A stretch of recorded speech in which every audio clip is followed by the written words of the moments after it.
Moi, je suis médecin de formation.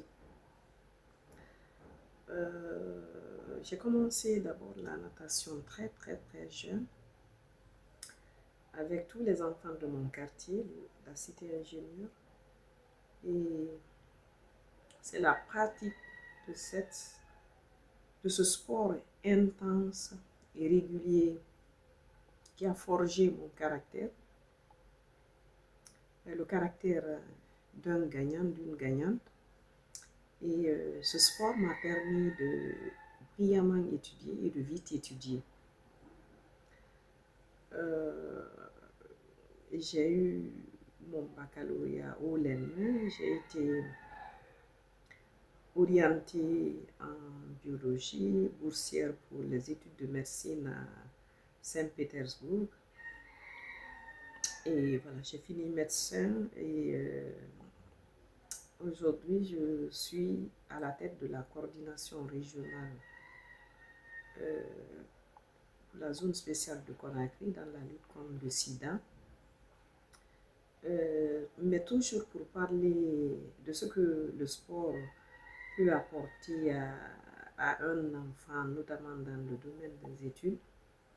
À un âge avancé, j'ai été me recycler en sociologie. C'est vrai, au début, j'avais des doutes, je me disais c'est difficile.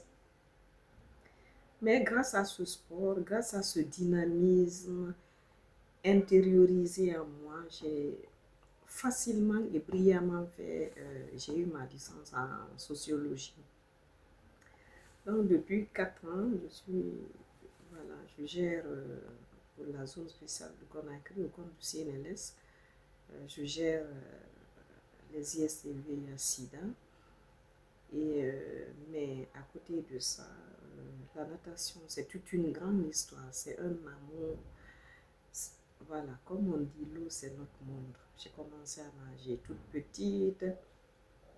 J'ai connu nos anciens présidents. J'ai été aimée par tout le monde. J'ai été nommée à la tête, disons, comme capitaine de l'équipe nationale très jeune, très jeune, parce que à l'époque, j'avais le même rang, le même temps que les champions d'Afrique. La championne, je crois, c'était une Algérienne de nom de Afifi, Algérienne ou Tunisienne, je ne me souviens plus. J'ai été nommée capitaine de l'équipe nationale et vers 2000, quand je suis venue vers Conakry de Freya, et c'était tout naturel que les anciens encadreurs qui étaient là, devenus hauts responsables de la FEDE, m'ont approché pour venir travailler avec eux. Donc j'ai évolué à côté d'eux jusqu'à ce que je devienne, voilà, c'est mon 3e mandat, je deviens présidente de cette grande fédération, la Fédération aquatique de Guinée. Je vous avoue que c'est d'abord, il faut que vous soyez moralement, à tout point de vue d'ailleurs, hein, et appuyé par votre cher époux. Quand on a un super partenaire, un partenaire compréhensif, un partenaire compatissant, c'est la clé des choses. Parce que même si vous êtes courageuse, vous avez le cran, mais quand vous sentez que quelque part vous faites mal à votre partenaire, à votre époux, le papa de vos enfants, vous êtes bloqué quelque part. Donc, tout d'abord, il faut dire que derrière toute une grande dame, il y a un grand homme.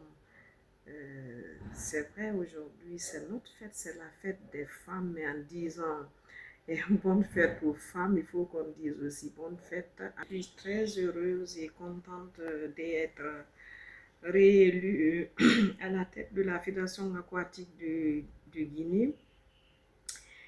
Nos perspectives, comme je disais tantôt, c'est de renforcer les préacquis, n'est-ce pas, ce qu'on a entamé, notamment le plaidoyer avec le ministère en charge des sports, avec certains complexes hôteliers, avec les anciennes des années 50, 68, 64.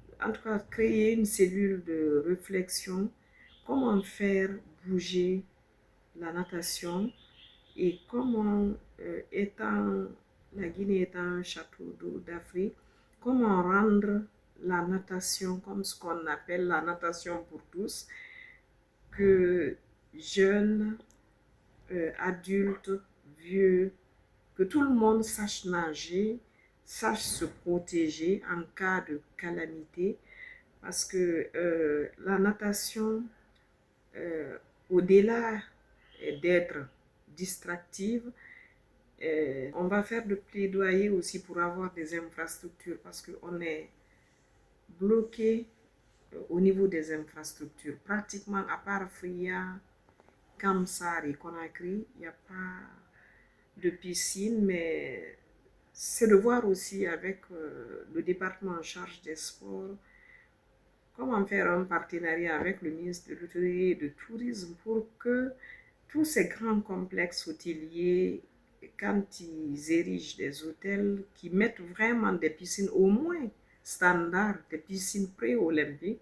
Ce que je peux dire à nos chères sœurs, nos chères filles, c'est franchement d'avoir un objectif et de tout faire pour atteindre cet objectif-là. En quoi faisant? D'abord, il faut chercher à apprendre.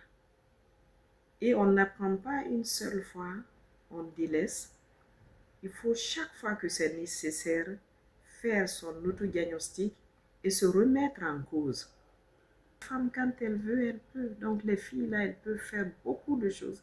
Elles peuvent faire autant que leurs frères garçons le font. Elles peuvent être aussi des brillantes étudiantes, des brillantes élèves. Elles peuvent vraiment concurrencer les hommes en matière de connaissances à l'école et même dans le sport. Et même dans le sport.